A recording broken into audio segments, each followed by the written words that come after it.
Let's look at this painting to learn more about the Blackfoot Native Americans in the early to mid-1800s. We know this isn't Wisconsin because of the large mountains surrounding them. In fact, the Blackfoot lived and still live in the northern plains, which includes Montana and Idaho in the United States and Alberta in Canada. A primary resource for the Blackfeet was the bison. Bison provided food, shelter, tools, and clothing for the tribe. Because of this, the Blackfoot had to be nomadic or travel from place to place to stay near bison herds. In this scene, they are preparing for their winter camp. They will stay until spring. The mountains are a resource themselves, as they provide shelter from harsh winter winds. The Blackfeet lived in cone-shaped homes called teepees. Imagine if you had to move an entire house several times a year. It would take a lot of time and effort to take it all apart, move it, then put it back together again. Because the Blackfeet were nomadic, they needed a house that could travel with them. Teepees are easily moved and put together. To make a teepee, women of the tribe would use tall, skinny trees and between 7 to 20 bison hides. Women owned the teepee and were in charge of taking them down and setting them up when moving. The men would decorate the bison skins with paintings of hunting, war records, or important symbols.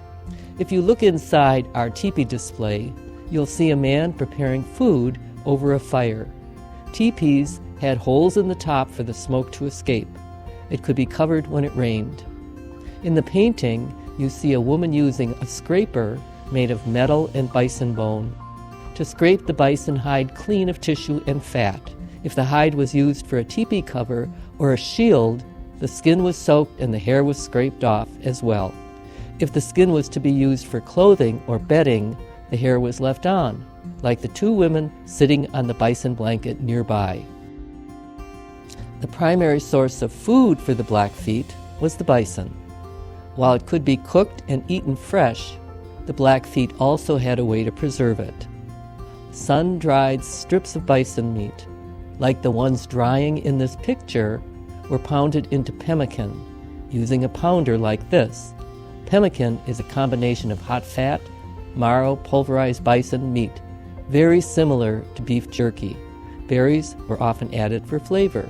Pemmican made it possible for Native Americans to store food from a season of plenty to one of scarcity. It was used by hunting and raiding parties because it could be easily carried and eaten without any preparation, like cooking. This is another example of how the Blackfeet used the bison as a resource. This is called a parfleche and is made of bison hide, treated differently from blankets or teepee hides, so that it is more firm and water resistant. Parfleches were a container used to store and transport, including pemmican. They would carry one parfleche on each side of their horse and were made and painted by the women of the tribe. Sometimes resources can change, either naturally or because of human intervention. In this picture, we see horses. Horses were brought by Europeans and helped the Blackfeet hunt more easily, as well as move camp quickly, since the horses could carry more on the travois than the dogs they used before. Unfortunately, European settlers also would kill thousands of bison just for fun. As you've seen, bison were extremely important to the Blackfeet, and loss of this resource was devastating to the Blackfoot Nation. Today, most Blackfeet, around 16,000 people, live in Montana, on one of the largest Native American reservations in the United States. They have a government, schools, and police departments.